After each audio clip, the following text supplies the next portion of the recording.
So Total War Pharaoh is getting 29 playable factions. On top of that, we have the further map location reveals of Mesopotamia, Assyria, and Babylon. And we are going to the cradle of civilization itself that lays open before our very eyes within its fertile river valleys and rolling steppes ripe for the taking.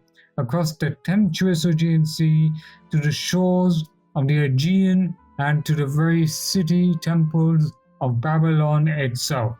I think we're in for a very, very great time indeed. We have four titans rising from the dust of antiquity. The ironclad legions of Assyria march forth, their ambition as unyielding as the spears. The seditious Babylonians, bastions of learning and arcane knowledge, wield economic might and potent magic in equal measure. Blessed by the gods, the Mycenaean warriors, clad in gleaming bronze, carry the torch of Hellenic civilization. And finally, the legendary Trojans, defenders of the world-renowned walls of Troy, stand defiant against any who dare trespass upon their sacred soil. Each of these mighty factions embodies a unique tapestry of strengths and weaknesses. You have to have masterful strategy, unwavering leadership, plus also the desire to burn and dominate the city of Babylon. But be warned, the path to dominance is always fraught with peril. 25 or 35, or how many ambitious minor factions are there? They too have also set their sights on power, and will contest your every move with cunning and ferocity. The sands of time shift, and the winds of war howl, for can you withstand the collapse of the Bronze Age? Now let's begin and go through our brief overview of this fantastic update. And the very first update, and the very first faction that I would start with is Mycenace. Mycenace, if I'm saying it wrong, please forgive me. It is a faction that I'm looking the most forward to because it is the faction of heavy infantry. But it is not the faction if you want to play a ranged style faction. They will have infantry decked with bronze. These will be like the heavy tanks of the Bronze Age. Just think of it in a Bronze Age battlefield context. And they will be led by Agamemnon, who is also wanting to expand his shores upon Troy, where Troy cannot possess a single powerful element of influence. If you remove Troy, then the Trojans, or, well, not the Trojans, but the Mycenaeans and the Agamemnon can go ahead, conquer, and go all the way to the gates of Babylon itself. So let me put it like this. We have two factions within Assyria.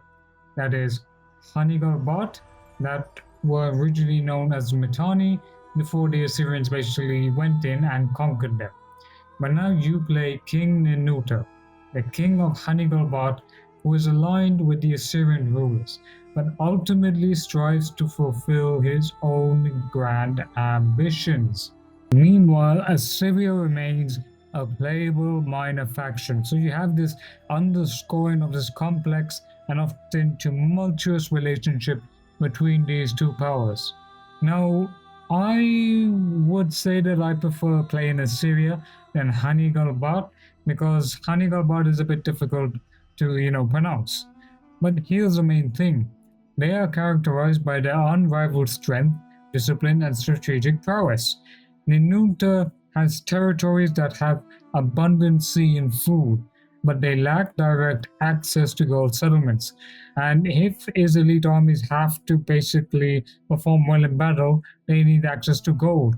And he has also named himself after his favorite god, which is Ninurta. So this would be easy in difficulty, and I can't wait to play Assyria. And let's go to Babylon. Babylon is basically no longer within its glorious days. The Hittites sacked Babylon, and then Assyria King Nanuta I captures Babylon, pushes the Babylonians out of their home region, and the Babylonians are out there for revenge. And what does revenge look like to you? Their journey is in southern Mesopotamia. Of course, the Mesopotamian regions are lands full of agriculture but lacking vital resources stone, marble, perhaps, cheddar trees, perhaps trees or something else. They have the strategy of building tall, slow, protected expansion, invest in resources into larger settlements, bigger farms, and stronger citadels. One way or the other, this reminds me of the Hojo in Shogun 2, which had this exact kind of same faction build.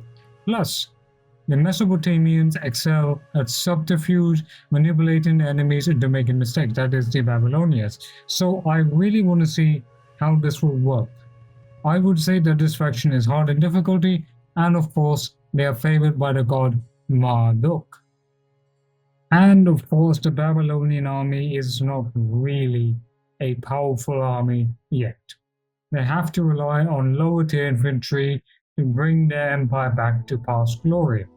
They do have cheap Suluhu fighters that can overwhelm opponents, disrupt their tactical maneuverability, and they come in a variety of slingers, swords, and spears. They will have chariots, they have taskmaster infantry that buff nearby allies or have Babylonian specialists, a utility unit equipped with, special skills. But the Babylonians aren't really going to be that powerful so far. You're going to have to make use of a really varied roster. The Mycenaeans will have heavy infantry. And now finally, we'll just quickly look at the Trojans. The Trojans are known for their strong diplomacy, their ability to form alliances. They possess powerful ranged units, allowing them to control the battlefield from afar. Their location puts them in a good but difficult position as well. They have the aggressive Mycenaeans, the Hittites, and they have to have a focus on defending their territory. They have excellent diplomats, which I assume is the case. They do have good strong range units, but the units will not be the same as compared to the heavy infantry of Mycenace. Now you have Priam, Hector, and Paris, who will also be recruitable generals. And you will also have Menelaus recruitable in Mycenace as well. So I really want to know a couple of things. Are we going to see the events of the Trojan War in this conflict? Are we going to get the cinematics ported from, let's say, Troy to Pharaoh? Because I don't want to have to keep on launching Pharaoh Total War and simply just having to watch the Manapta faction intro for every single faction. I want new voice acting. I want unique dialogue, voice between faction leaders. I want faction leaders to acknowledge each other. So if Ramesses meets Troy and Ramesses remarks on Paris's habits of being a womanizer, I want to see things like this because the more unique content there is, this is the game where it was a fully fledged saga and now it is becoming a fully fledged Total War game. The other thing that I want to see various different cinematics for the faction intros so it's not the same all the time. I want to see civilians in sieges. I want to see more. And I sincerely hope that they show the city screenshot of Babylon because CA Sofia, please make it happen. Also, don't forget to leave a like, share, comment, and subscribe, and I'll see you in the next video.